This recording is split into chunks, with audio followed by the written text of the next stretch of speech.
Hello once again, friends. I'm bringing you a story from Bounding Into Comics, and this one's a real doozy because it's talking about Instagram accounts from the Rings of Power Prime Video over in Brazil. Prime Video bribes Brazilians to watch The Lord of the Rings of Power with food delivery service coupon, and there it is. The insanity continues. Sometimes it just manages to find new heights to rise to. Coupons to Brazilians?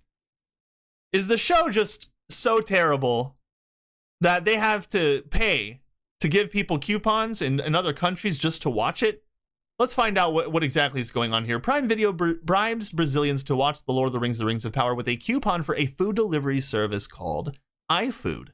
YouTuber George the Giant Slayer reports Amazon is having to bribe viewers in Brazil to watch this show. By the way, if you haven't watched George the Giant Slayer, I recommend you subscribe to that channel. Great content there.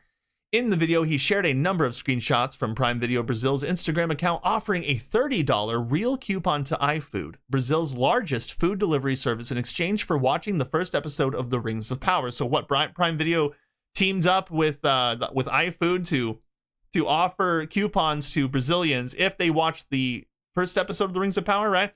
George the Giant Slayer explains Prime Video's bribe. What it basically says is, if you've never had a subscription... George the Giant Slayer explains Prime Video's bribe. What it basically says is, if you've never had a subscription to Amazon Prime, you go subscribe. And I'm not telling you, I'm just saying what they're saying. And then if you've never watched The Rings of Power and it's your very first watch, you're going to watch it, and then they're going to give you a serial number, and that's going to give you a coupon for 30 reals, which you can exchange for food from one app. So if you've never had a subscription to Amazon, you go and subscribe, and then after you subscribe, and then you turn on The Rings of Power, they're like, oh, hey, you watched it. Here's a coupon for food. Thanks for being such a big helper to our show that failed financially and that we're trying to salvage any way we can. It's actually, the picture's right here. I'll zoom in so you guys can see. This is a screenshot from Instagram. It shows right here, Prime Video, BR Brazil, I'm guessing. The perfect combo exists, and it's an $30 coupon at iFood Brazil plus, I don't even know what that says, Marathon Sunglasses Face, okay? So, there it is, the proof, and it's in the pudding, really.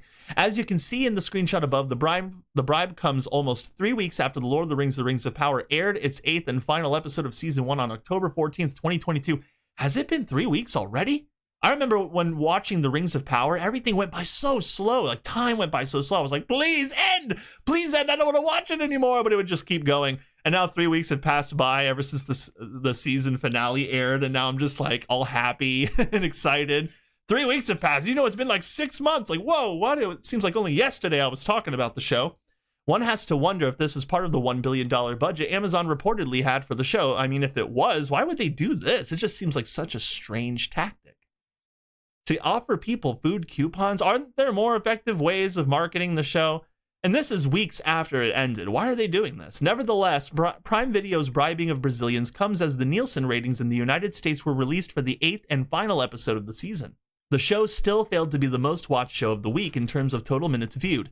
It came in second with a total of 1.1 billion minutes watched behind Netflix's The Watcher, which racked up 2.3 billion minutes watched. So that's double what The Rings of Power got in its initial viewing. So 2.3 billion minutes watched for The Watcher. It's right there. This is showing for October 10th through the 16th, by the way. If you'd like more updated, you can check out Nielsen and see what kind of changes there are, despite the showing still failing to top the charts. It was the third highest week behind the premiere week and the second week. The premiere scored 1.2 billion minutes viewed. Week 2 came in at 1.2 as well. The show fell to 988 million minutes, and it shows right here that the first 2 episodes were like, oh, okay, but it still kind of sucks. And then it's like, whoa, I didn't know that the show was going to be this bad. And then it just kind of trails off. It's like, oh, the finale, oh, let's see what happens. Oh, it still sucks. Well, this show's doomed. Let's move on.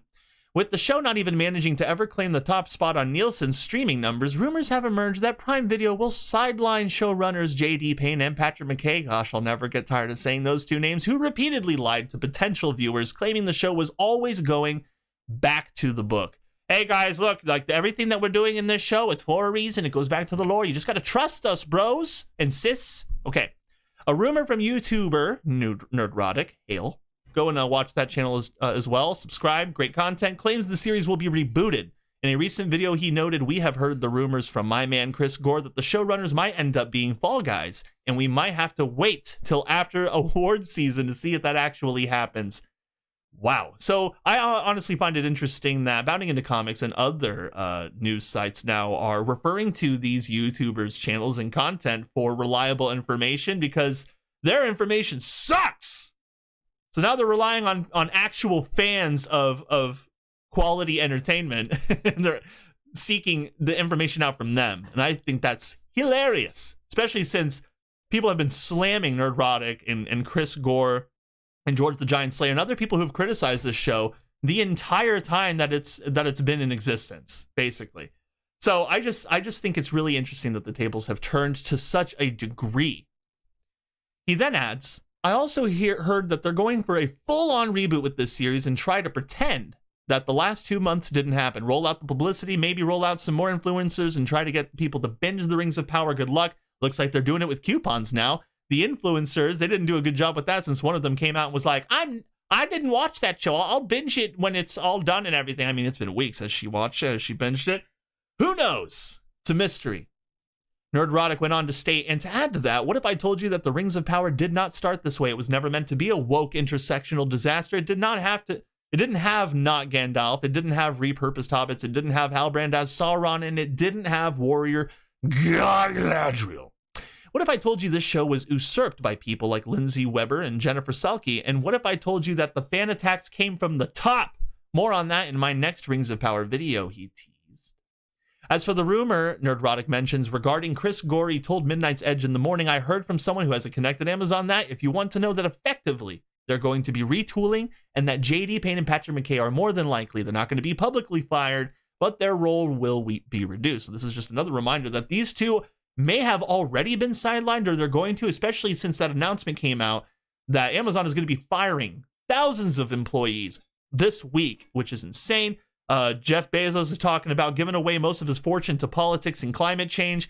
Who knows how that's going to go? I mean, it's a big, giant question mark for Amazon. He then claimed they're well aware of the problems. They're sort of like publicity, what they say and what they're actually doing behind the scenes. And then they're doing behind the scenes is they're freaking out that this was more of a failure than could have been anticipated. And I remember covering this, I think last week or the week before. I think, one, the quality of the show, that is the number one thing. He opined the fact that it's like, why am I still watching this? This is sleep-inducing. The second thing is the total rejection from fans. I can't believe that there has to be very few people that remain that still like it.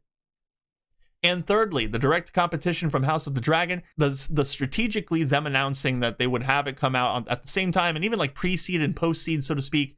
So House of the Dragon started earlier and House of the Dragon is ending later.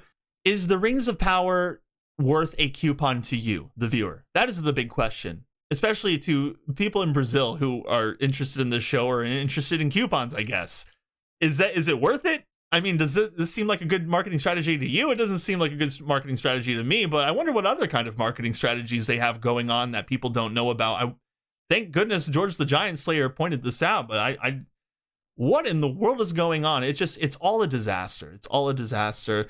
I mean, they made the Rings of Power an intersectional, strong female, woke travesty. And by woke, I mean just calling people racist, calling men racist, really. Calling men racist, sexist, treating them like crap the entire show, making race a huge issue when it doesn't have to be, especially when Tolkien would stress that is not what he wanted to do with his stories. It's terrible. And they've completely butchered Galadriel. They've butchered The Lord of the Rings. There's no way this show is going to go on in a successful fashion, but they can keep lying to themselves if they want, I suppose. But it's just stupid. It's not really like good. It's just stupid. I mean, 3 weeks later and now you're bringing out the coupons. Have they been doing this for a while? I don't know. Either way, it's strange, and I hope you all have a beautiful day. I hope you enjoyed this video as well. Like and share this video, subscribe, click that notification bell, and I hope to see you all again next time.